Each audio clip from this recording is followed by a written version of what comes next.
La promesse ne date pas d'hier. Il y a 2 mois, au plus fort de la crise, Emmanuel Macron s'est engagé à donner plus de moyens aux soignants. Nos soignants qui se battent aujourd'hui pour sauver des vies se sont hier battus, souvent pour sauver l'hôpital, notre médecine. Beaucoup a été fait, sans doute pas suffisamment vite, pas suffisamment fort. L'engagement que je prends ce soir, pour eux et pour la nation tout entière, c'est qu'à l'issue de cette crise, un plan massif d'investissement et de revalorisation de l'ensemble des carrières sera construit pour notre hôpital. Ce week-end, le ministre de la Santé a annoncé un plan pour l'hôpital. Un nouveau donc. Car un premier plan a été annoncé il y a 2 ans. Le constat à l'époque était déjà tout aussi alarmant.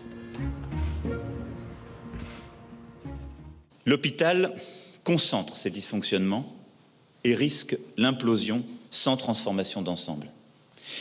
Un plan au sujet duquel Emmanuel Macron aurait dit en off récemment « On a sans doute fait une erreur dans la stratégie annoncée il y a 2 ans. » On n'a pas été écoutés. Désormais, le monde hospitalier attend du concret. Alors, dans une lettre ce matin, les syndicats s'alarment de ne pas avoir été consultés, tout en réclamant des négociations réelles et sérieuses. Ce qu'ils attendent en priorité, c'est une revalorisation de leur salaire, à commencer par les infirmiers, qui sont nettement moins bien traités en France que leurs voisins européens. En Espagne, par exemple, les salaires des infirmiers sont près de 30% supérieurs au revenu moyen du pays, 13% chez les Allemands.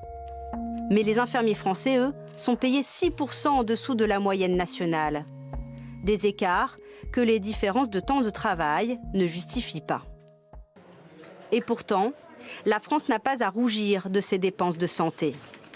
C'est même le pays qui, en proportion de son PIB, dépense le plus en Europe, juste devant l'Allemagne et loin devant l'Espagne.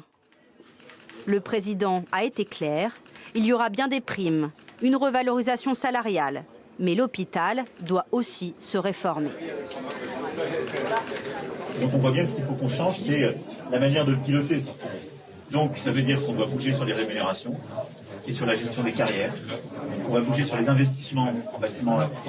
On doit bouger ensemble sur aussi la gouvernance, l'organisation, garder de la souplesse et de l'innovation au niveau service et hôpital, qui sont les 2 niveaux qui ont montré leur performance. Au boulot. L'ordre est lancé à Olivier Véran, qui doit présenter son plan cet été.